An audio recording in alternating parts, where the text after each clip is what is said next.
Bonjour, aujourd'hui nous allons partir à la découverte d'un nouveau framework de compilateur, enfin, qui nous permet en fait de créer des applications natives pour Android ou iPhone, qui est une extension de Cordova, enfin qui se base sur Cordova, pardon, et qui s'appelle AppGyver ou Steroids. AppGyver doit être le nom de l'éditeur et Steroids le nom de l'outil en l'occurrence. Donc j'ai découvert ça il y a peu de temps, c'est un peu le principe de cette série à la découverte de, c'est-à-dire que bah, j'essuie les palâtres, je fais de la veille et puis je filme un peu ce que je fais en préparant un petit support quand même, parce que si ça peut être intéressant, bah, autant creuser la chose proprement bien évidemment. Donc, Steroids nous permet, comme ils le disent, de créer des applications magnifiques en HTML5, CSS3 et JavaScript bien évidemment, qui nous permet d'avoir quelque chose d'assez sympathique, d'assez intéressant. Donc sur le site évidemment il présente un certain nombre de choses. Il nous présente bien entendu, on reviendra sur la doc plus tard, quelques petites vidéos de démonstration. Et il présente effectivement ici qu'il se base sur un certain nombre de choses qui commencent à être assez répandues, Ionic par exemple, ou PhoneGap bien évidemment. Bon, ils nous font le petit topo, etc. Je vous invite bien évidemment à consulter la doc dans un deuxième temps. Euh, vous avez des exemples, vous avez beaucoup de documentation, pas mal de choses bien entendu. L'onglet pricing que je n'avais pas vu tout à l'heure, mais vous permet effectivement gratuitement de faire un certain nombre de choses. Et puis après, bah, bien entendu, si vous avez des besoins plus importants, eh bien ça va, les prix vont croissant bien entendu. Bon, on est là pour jouer, on n'est pas là pour investir, du moins dans un premier temps. Ça se base sur un système alors, qui est assez intéressant, je trouve, que l'on retrouve d'ailleurs dans d'autres outils, qui nous permet effectivement, un peu comme dans le PhoneGap Build ou dans le Intel XDK que j'avais expérimenté il y a quelque temps aussi, de nous permettre de compiler en direct via le cloud et de tester en direct sur nos appareils sans avoir besoin de mettre de câbles ou des choses comme ça. Le processus est assez intéressant. C'est pour ça qu'il faut, bah, évidemment, on va le dégrossir ensemble, bien sûr. La première chose à faire, alors qui est bah, nécessité du fait justement de la partie cloud, c'est le fait de se connecter, de créer un compte pardon, sur le site de Steroid et de se connecter à ce compte, d'une part pour l'installation initiale et dans un deuxième temps bien sûr pour tout ce qui est euh, mise en place pardon, euh, de la partie cloud en question. En gros, vous allez créer votre application locale et au moment où vous allez vouloir la tester, bah, vous allez l'envoyer sur le cloud, elle sera compilée sur place a priori et disponible, comme on le constatera tout à l'heure, via un QR code et n'importe quelle machine qui connaît le QR code pourra le tester. Vous pourrez donc partager assez facilement la chose. C'est un des intérêts, à mon sens, de ce processus stéroïdes en l'occurrence. Donc la création du compte, bah, évidemment je l'ai déjà fait préalablement, donc je ne vais pas revenir dessus dans la démo, ça risque d'être assez limité. C'est assez classique puisqu'il vous propose bah, de vous prendre le nom de la société, un email, un mot de passe. Vous pouvez préciser votre compte Twitter, je ne sais pas trop à quoi ça peut servir, et puis vous validez tout simplement la chose. Ensuite, alors ça c'est un processus très intéressant à mon avis, c'est qu'il va vous guider dans votre installation, justement étape par étape. Donc, alors vous avez une adresse disponible, je vais essayer de le refaire, academy.academy.com. Cette adresse là, j'essaie de la retrouver ici, mais hop, install wizard. Voilà, tout à fait. Donc une fois que vous êtes connecté en fait à votre compte, c'est-à-dire que vous avez créé le compte ici, vous êtes automatiquement redirigé vers cette adresse-ci qui va vous guider justement dans l'application. Donc là, hop, je suis déjà connecté, donc je n'ai pas besoin d'y retourner. Welcome Vishnu, c'est moi. Voilà, et donc on va pouvoir, étape par étape, faire un certain nombre de préalables. Donc l'idée étant de valider votre installation, de vous faire installer ce qui est nécessaire, et pour ça, il va vous demander dans un premier temps si vous êtes plutôt sur iOS ou sur Android. Si vous ciblez l'iOS ou l'Android. Je n'ai pas vérifié, mais j'imagine qu'il y a moyen de tester, enfin de faire les deux en même temps au bout d'un moment, puisque tout ça se base sur Cordova, donc il n'y a pas de raison que ça ne marche pas, bien évidemment. Donc là, moi j'ai pris iOS pour la démonstration. Ensuite, il va vous demander sur quel framework vous voulez vous baser. Donc, vous le constatez, on a le choix entre Angular, Sencha, jQuery, Backbone, Ember.js, qui sont les plus répandus, j'avoue. Vous pouvez aussi ne pas en préciser. Là, pour le coup, ça va vous aider aussi au moment de l'installation. Il vous installera vos outils préférés, vos frameworks et tous les éléments nécessaires. Ensuite, bien sûr, pour les exemples de syntaxe, il vous demande si vous êtes sous OS, Windows, enfin votre OS, OS X, pardon, Windows ou Linux. Bon, je n'ai là encore testé que OS X. La procédure doit être sensiblement la même. Les explications s'ajustent bien entendu. Alors, comme la plupart des outils modernes, tout ça passe par une ligne de commande, donc il vous faut votre terminal à portée de main pour pouvoir vérifier et valider les installations. Là, c'est pareil, étape par étape, vous allez être guidé. Premièrement, il va s'assurer que vous êtes bien connecté, effectivement, que vous avez bien tous les outils nécessaires, donc ce qu'on appelle les prérequis. Le premier prérequis étant Git, donc ça, hop, je vais retourner ici, iOS, Angular, OS X, on va le faire en direct, ce sera plus simple.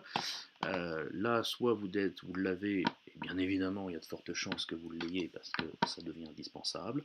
Si jamais vous ne l'avez pas, hop, il vous dit comment l'installer, où ça se trouve, etc. Là, pour le coup, il vous renvoie vers l'installateur, vers le site Git. Là, ça nécessiterait un tutoriel particulier. On va supposer que tous les outils ont été faits. Ok, c'est bon pour celui-là. Il vous demande si vous avez Python. Donc Python, est-ce que vous l'avez? Pour ça, c'est très simple. Il suffit de taper la ligne qui est précisée ici. Hop, et vous l'avez. Au passage, si vous voulez tester Git, Git-v vous permet de vérifier, version, vous permet aussi de vérifier que vous avez Git via la ligne de commande. Là, si vous ne l'avez pas, pareil, il vous indique le lien vers la doc de Python pour l'installer. Là encore, c'est un outil, un langage qui va permettre de faire des installations, de faire des configurations, etc. sur le modèle de Ruby ou de Node.js ou autre ici. Ça fait partie de la boîte à outils, du kit de survie, on va dire, à obtenir. Si on a Python, qu'est-ce qu'on va avoir? Alors là, c'est évidemment particulier au fait que j'ai choisi dans le début du processus que je voulais faire du iOS. Donc il me demande si Xcode est installé. J'imagine que si j'avais précisé Android, il me demanderait les chemins vers Android, vers tout ce qui est nécessaire à la compilation. Pour ça, vous avez une ligne de commande. Là encore, est-ce que Xcode est accessible en ligne de commande, le fameux CL ou le CLI que l'on peut trouver, donc CLI command line. Donc là, j'ai bien effectivement ici une ligne. Alors, au passage, je ne l'avais jamais lancé en ligne de commande, j'ai été obligé d'accepter tout à l'heure les conditions générales d'utilisation, je ne sais plus comment ça s'appelle. Bon, il suffit de mettre OK ou ce qu'il vous demande de mettre, après les avoir lus, si possible, bien évidemment. Si on n'a pas Xcode, là encore, explication de comment installer Xcode, etc. On va supposer que tout ça c'est toujours bon. On passe donc, je récapitule, Git nécessaire, Python nécessaire, Xcode en ligne de commande nécessaire, et juste après, Node.js nécessaire. Voilà, donc là on est sur le kit de base de nos outils indispensables, on va dire, de nos jours, pour faire la programmation client, etc. J'ai mis sur le petit support ici, effectivement,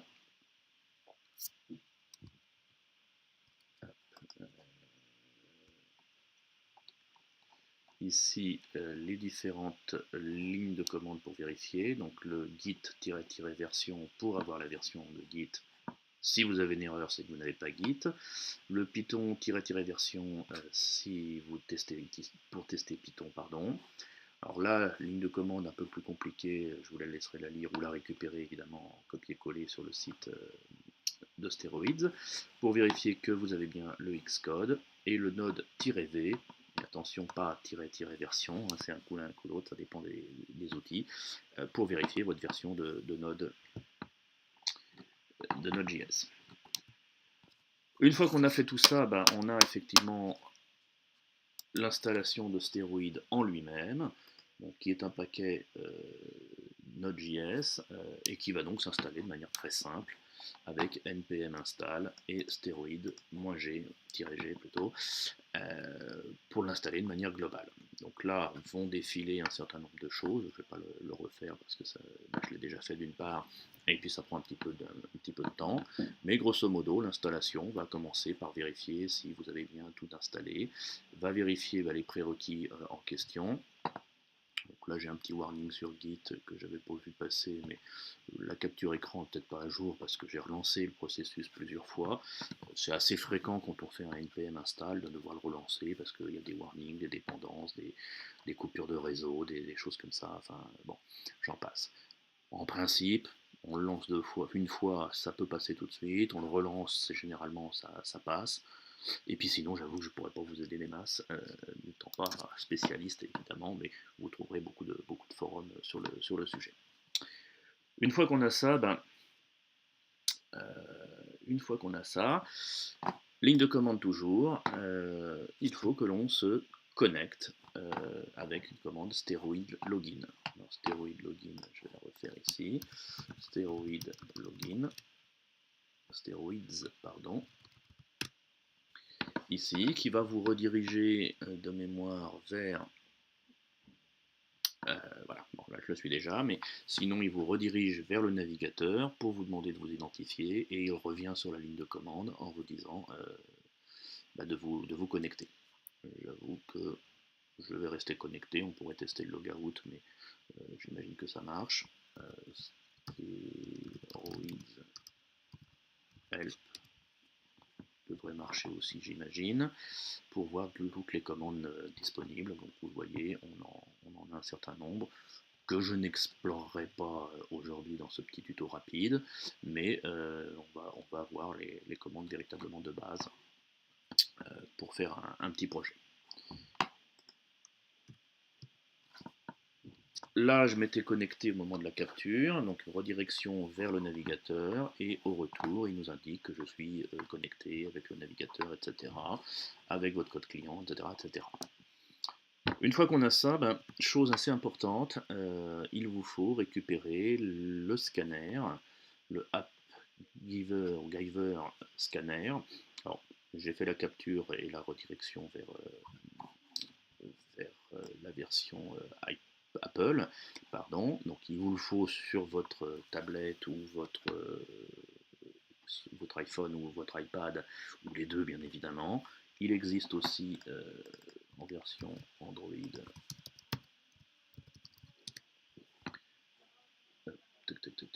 Ici sur le Google Play, de la même façon. Donc je l'ai installé sur mes appareils, évidemment, je vous montrerai tout à l'heure comment ça fonctionne, bien sûr. Voilà, une fois que le scanner est installé, que l'application est installée, il ne nous reste plus qu'à créer l'application, justement, en suivant le processus, bien entendu. Donc ça, on va y aller. Donc je vais déjà me lancer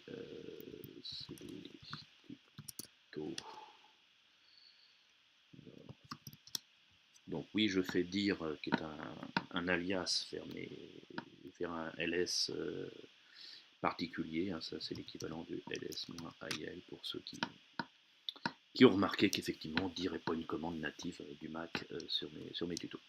Donc là, je me positionne dans le dossier stéroïdes, où j'avais déjà fait mon test tout à l'heure, et on va en créer un deuxième, bien entendu, pour créer une deuxième app, tout simplement.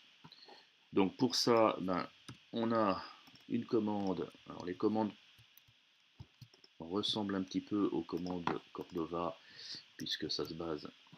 Là, il s'obstine. Donc steroids create, et on va en appeler une qu'on va appeler Richnu, comme ceci. Voilà. Donc là, Steroids va se mettre en route, il va créer un certain nombre de dossiers avec un certain nombre de paramètres à l'intérieur. Parmi ces paramètres, on va le constater ici, il va nous mettre des fichiers Cordova, des fichiers Grunt, des fichiers Bower. Nous allons avoir un dossier www avec évidemment une préconfiguration à l'intérieur.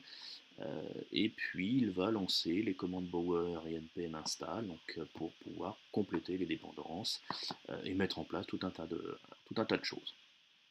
Ensuite, Grunt va se lancer également, plein de choses vont se mettre en place, et on va se retrouver effectivement ici. Si je fais un tri... non, c'est pas celui-là. Ah non, c'est le L, je crois.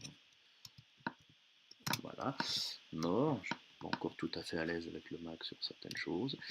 Si on fait l'arborescence de notre dossier Richnu, on va constater évidemment qu'il y a plein de choses qui se mettent en place, bien entendu. Je passe, vous amuserez à le faire, mais vous le constatez, il y a quand même beaucoup de choses. Hop là j'ai fait aussi dans le dossier test, donc je l'ai en double, bien sûr. Une fois qu'on a fait ça, eh bien, donc là, tout un tas de choses qui se créent. On va donc ensuite se déplacer à l'intérieur du dossier en question. Donc là, Richnu. Et on va lancer le Steroids Connect comme ceci. Steroids Connect qui va, vous allez le constater, faire un certain nombre de choses. Donc il lance un certain nombre de tâches ici, pour finir par lancer cette page-là, avec un QR code comme ceci. Donc là, vous le voyez, on est en local, il a transmis des choses sur le cloud. Ne nous reste plus qu'à tester notre application en direct avec un outil. C'est là où on va brancher les outils.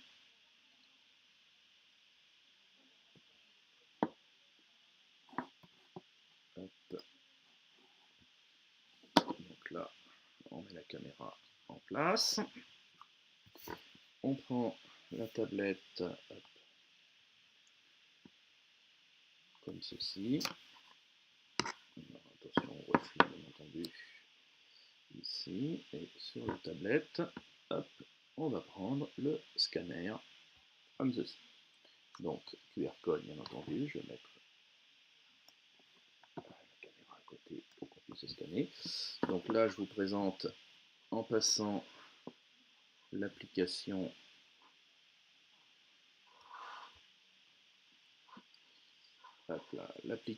AppGyver, qui est composée d'un bouton scan, d'un bouton qui va nous permettre de redownloader, donc je pense de remettre à jour ce qu'on vient de charger, et de charger un projet précédent, bien évidemment. Donc là, je lance le scan.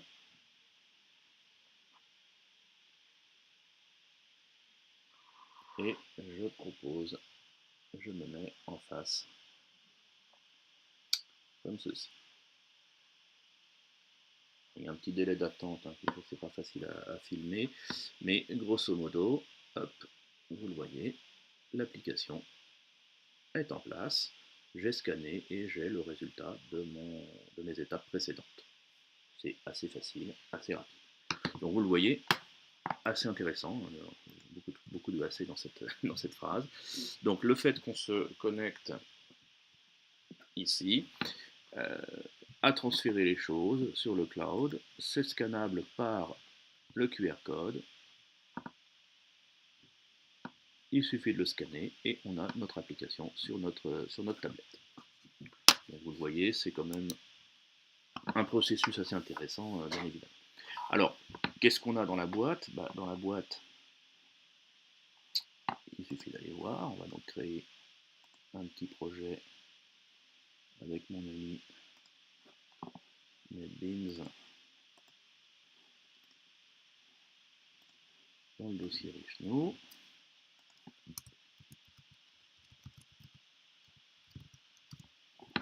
Voilà.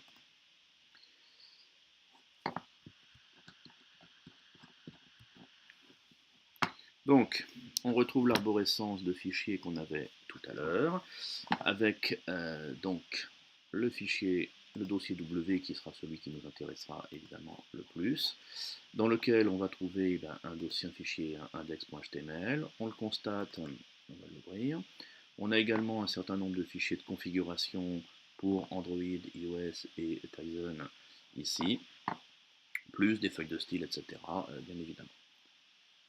Un dossier component pour Steroid.js, qui sera voilà, ici, sans doute intégré au projet pour la partie lien vers la machine. On a un dossier dist qui est très certainement mis à jour à chaque compilation et qui est très certainement celui qui est envoyé sur le cloud justement pour la distribution. Alors, bien entendu, hop, on est à partir de là en HTML relativement classique. Donc, c'est là où tout commence, bien évidemment. Je ne serais pas surpris, enfin, ce serait tout paraît totalement évident, que vous devez laisser les dossiers, les dépendances JavaScript au départ, notamment pour la gestion des erreurs, pour la gestion de la console. Donc ça, j'imagine que c'est lié à du débugage divers et varié proposé par Steroids. Bien entendu, de laisser le lien vers Cordova et le lien vers Steroids.js, et puis votre application, votre application qui va donc se présenter dans ce dossier-là, dans lequel vous mettrez votre code, bien entendu. La CSS est basée, vous le constatez, sur Ionix. On peut la changer très certainement sans trop de difficultés, de la même façon que le application JS. Là, je ne sais pas si on voit très très bien d'ailleurs. De même que ici, l'application JS qui sera votre CSS avant. Là encore, pour ce niveau-là, vous préparez ce que vous voulez. Il ne restera plus qu'à préparer à utiliser le JavaScript, le HTML et CSS habituel, bien évidemment. Donc, je vais couper un peu la caméra ici. Voilà, donc petite présentation rapide de Steroids. Qu'est-ce qu'il nous reste à voir? Quand on a lancé l'appli, eh bien, hop, on a eu un message qui nous permet de voir que l'on peut générer cette ligne de commande. Alors on va la tester, hein, mais elle est assez explicite puisqu'elle nous permet de générer, j'imagine, un tutoriel pour la suite des opérations. Donc là, je vais interrompre le connect. On lance le tutoriel, ce que je n'avais pas fait tout à l'heure dans mon premier test. Là, qu'est-ce qu'il nous a fait? Il nous a créé un fichier tutoriel.html dans notre dossier. On y retourne. Qu'est-ce qu'il y a dedans? Comme ceci. Il nous fait un certain nombre de choses avec, vous voyez, des exercices, etc., etc. Donc, ce que je vous invite évidemment à tester dès que vous le pourrez. Je le ferai moi-même. Peut-être pas dans un tuto, mais pourquoi pas. Ensuite, par où aller? Nous avons la documentation de AppGyver qui m'a l'air assez complète aussi. Notamment, ici, nous avons la documentation de l'API qui ressemble étrangement à la documentation de Cordova, pour des raisons évidentes à mon avis, puisqu'il se base grandement sur Cordova. La seule différence étant qu'a priori, elle n'est pas traduite en français pour l'instant. alors que sur Cordova, elle est globalement pas trop mal. En documentation, nous avons également ce qu'ils vont appeler l'académie. Donc l'académie qui va nous permettre d'avoir un peu toutes les étapes, le tuto Hello World, le tuto pour mettre à jour un projet, mettre à jour Steroid et les projets, différents outils, différentes plein de choses, comme vous le constatez, l'architecture de l'application, les guides, les tutos, des guides et des tutos, etc. Des exercices, non, pas des exercices, extending, pardon, comment mettre en place des plugins, et notamment des plugins PhoneGap, ou Cordova encore une fois, comment distribuer l'application, bref, ça a l'air plutôt bien fait et très complet. Dernier point qu'ils mettent assez en avant, ce sont les forums. Forums dans lesquels on va retrouver des espaces d'entraide. Donc vous voyez, vous avez un peu plus de 2700 questions et très certainement des réponses, puisque vous le constatez, certaines ont des réponses, bien entendu. Voilà, petite application express, un petit tuto express de AppGyver Steroids, un produit à mon avis à suivre d'assez près parce que ça a l'air assez intéressant en l'occurrence. Voilà, et bien à une prochaine fois.